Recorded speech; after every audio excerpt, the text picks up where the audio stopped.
Olá! Recentemente minha filha pediu para ajudá-la com um trabalho escolar em que o tema era a trajetória da mulher. E para minha surpresa, percebi que as informações enviadas aos alunos eram bastante tendenciosas ao feminismo e muito distorcidas da realidade. Muito preocupada, decidi então fazer uma série de vídeos para compartilhar um pouco do que tenho pesquisado há quase 2 anos sobre esse mesmo tema, o feminismo. Minhas pesquisas têm sido a partir das autoras clássicas e muitas outras fontes confiáveis.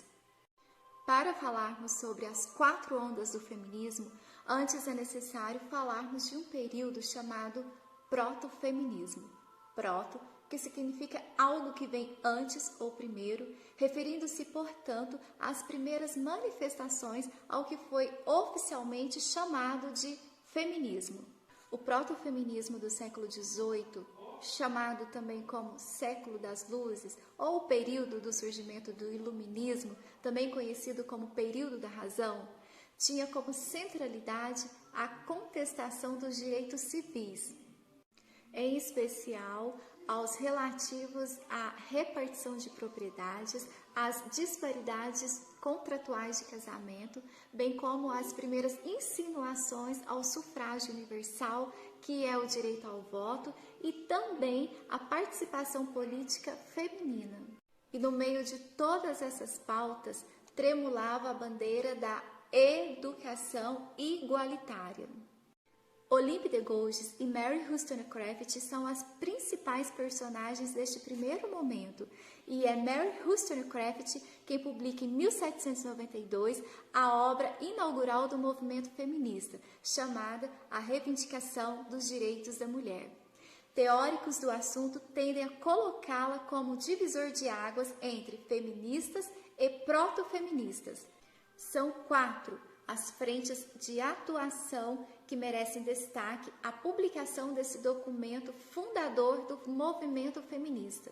As discussões sobre os direitos humanos, os ideais republicanos, as disputas da condição jurídica da esposa e a educação dada a ela. A principal preocupação de Mary Wollstonecraft dizia respeito à restrição da educação formal feminina. A autora buscava convencer o leitor de que a libertação feminina poderia ser benéfica para a formação de uma cristã e uma esposa ainda mais virtuosa. Mary não esconde o apoio encontrado entre os religiosos e escandaliza as feministas dos dias atuais ao criticar algumas mulheres da sua época em que vinham adotando um comportamento masculinizado. Também escandaliza ao dizer que a mulher jamais poderá ser totalmente dependente do homem. É importante lembrar que as primeiras mulheres que conseguiram vez e voz para manifestarem publicamente as queixas femininas o fizeram sob a tutela e a proteção dos religiosos cristãos, apesar de as opções de sua vida privada demonstrarem pouco respeito pelos preceitos cristãos. Para a autora, a inferioridade intelectual das mulheres em relação aos homens fazia com que o corpo feminino e a sua beleza fossem os únicos atrativos das mulheres.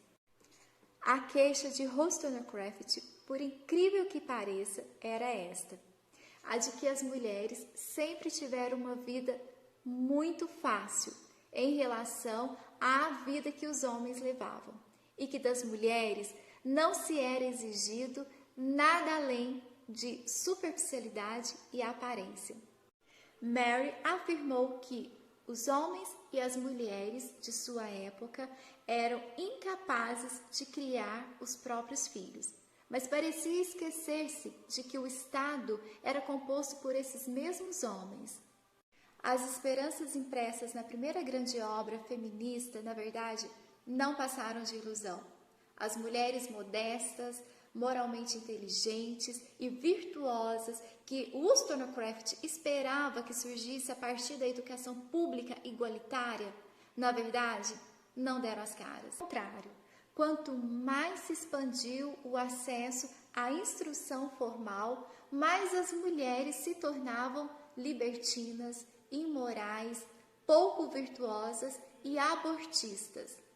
Esse conjunto de imoralidades que a mulher de hoje coleciona é exatamente o oposto do que Wollstonecraft defendia e esperava como consequência da universalização do ensino.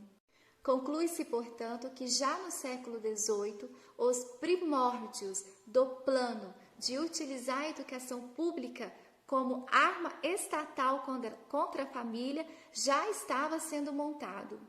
Depois da Revolução Sexual, a escola pública é a mais importante frente de batalha feminista nos dias de hoje. Aliás, a própria revolução precisa da educação pública para alcançar os seus objetivos. Já perceberam que não há uma única candidata feminista que não defenda o aumento do número de creches ou a permanência da criança na escola? E, evidentemente, revolução sexual e escola pública estão estritamente ligadas, sendo causa e consequência uma da outra. A primeira autora clássica feminista, Mary Wollstonecraft, acreditava que a educação pública poderia fortalecer as virtudes morais da criança. Nota-se a grande separação dos interesses feministas atuais, que são de livrar a mãe da responsabilidade por seus filhos e de maquinar a revolução sexual através do Estado na cabeça das crianças. Quando haviam as escolas separadas por sexo, a admissão das meninas era facilitada. Desfrutavam de circunstâncias confortáveis, tinham currículos menos puxados, estavam sujeitas a uma disciplina menos rígida e conseguiam se formar com pouco ou nenhum esforço. Insatisfeitas com essas vantagens, elas ou as instrutoras passaram a exigir das instituições que matérias como culinária ou arrumação da casa passassem a contar ponto tanto quanto álgebra ou latim. Quando passaram a ser educadas com os meninos, continuaram a desejar currículos que exigiam menos. Por exemplo, escolhiam humanas ao invés de ciências. Mary não suportava a futilidade feminina da sua época.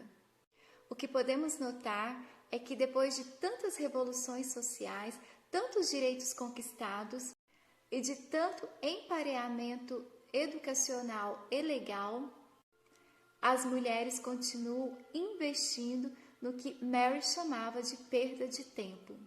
A revista Super Interessante divulgou uma pesquisa em que calculava a média de gastos da mulher com a própria mulher, e o resultado foi de R$ 359.196. É o quanto as mulheres gastam em sua aparência, com cabelo, unha, cirurgia plástica, reconstrução facial, entre outros, durante a sua vida. Isso de acordo com um estudo feito na Inglaterra. Mary acreditava que o interesse das mulheres pela futilidade da aparência era resultado do ensino separado dos homens, mas até hoje essa busca pela aparência perfeita ou cada vez melhor continua. Não é por defender os direitos civis para as mulheres que a inglesa Mary Wollstonecraft pode ser classificada como feminista, mas sim porque ela levanta duas bandeiras intimamente ligadas ao que viria a ser proposta revolucionária para os sexos: a educação pública mista compulsória e a feminilidade ou masculinidade como consequência social, cultural e educacional, ignorando assim a questão biológica dos seres humanos. Ambos os argumentos são perigosos porque conseguem conquistar o coração das mulheres, mesmo sem apresentar provas razoáveis às suas hipóteses. Essas duas pautas foram centrais nesta primeira fase, a que chamamos de proto-feminismo. Foram essas ideias e esta escritora em especial que abriram as portas para a primeira onda do feminismo, que seria inaugurada no século seguinte, em meados do século XIX, especialmente nos Estados Unidos da América. Mary Wollstonecraft então percebeu que as mulheres, ao serem inseridas na tão reivindicada educação igualitária, ao invés de encontrarem liberdade e autoafirmação, sucumbiram aos vícios antes criticados nos homens.